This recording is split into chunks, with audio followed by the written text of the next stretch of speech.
jungle. ધારીના Chalala ખાતેની યુગ નિર્માણ ગાયત્રી સંસ્કાર ધામની મુલાકાતે સ્પીકર રાજેન્દ્ર ત્રિવેદી. ગત રાત્રિના ચલાલા ખાતે અચાનક રાજેન્દ્ર ત્રિવેદીએ સંસ્કાર ધામની લીધી મુલાકાત. ગાયત્રી ધામની મહાઆરતીનો લાભ લેતા સ્પીકર રાજેન્દ્ર ત્રિવેદી. શિક્ષણ અંગે જાગૃતતાથી ચાલતી સંસ્થા જોઈને રાજેન્દ્ર ત્રિવેદી થયા ખુશ. દેશી બાજરાના રોટલા સાથે કાઠિયાવાડી જમણવારનો લાવો લેતા રાજેન્દ્ર ત્રિવેદી. રિપોર્ટર સંજય વાળા, ધારી. સરજી, આજે ગાયત્રી ધામ ખાતે અચાનક મુલાકાત કરી, શું કહીશું? રાત્રે 8 વાગે માં ગાયત્રી વિદ્યા સંકુલમાં આવવાનું થયું.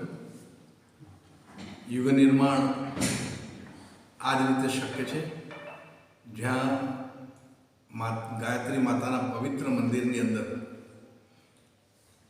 આવકારો જે મળ્યો છે એ સૌરાષ્ટ્રની સુવાસ છોડી જાય છે.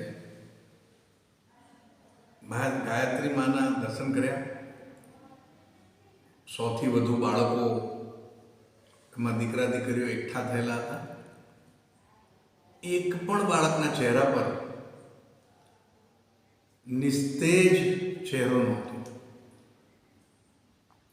આખા દિવસના સમય પછી પણ બાળકોના ચહેરા પર આનંદની અનુભૂતિ હોય, ઉત્સાહ હોય, તેજસ્વી ઓજસ્વી બાળકોનો ચહેરો હોય, એ અહીં જોવા મળ્યો. કદાચ હું એવું કહું તો એ અતિશયોક્તિ નથી કે સ્વર્ગમાં મળતો જે આનંદ હોય ને, એ આનંદની અનુભૂતિ માત્ર જો કરવી હોય તો આ શાળામાં બાળકો સાથે ચર્ચા જરૂર કરવી જોઈએ. અને ત્યારબાદ ભોજન તો પ્રસાદ હતો. સાદું, પૌષ્ટિક, આરોગ્યપ્રદ અને સ્વચ્છ, તમામ રીતે આપણું ગુજરાતી ભાણું, જે આદરણીય પ્રધાનમંત્રી મોદીજી મિલેટની વાત કરે છે, બાજરી, જુવાર, મકાઈ, બધાના રોટલા ખાવાનો આનંદ આવે, જમ્યાનો ખૂબ આનંદ આવે એવી આ જગ્યા અમે જમ્યા. ખૂબ અમારી શુભેચ્છા છે શાળાની.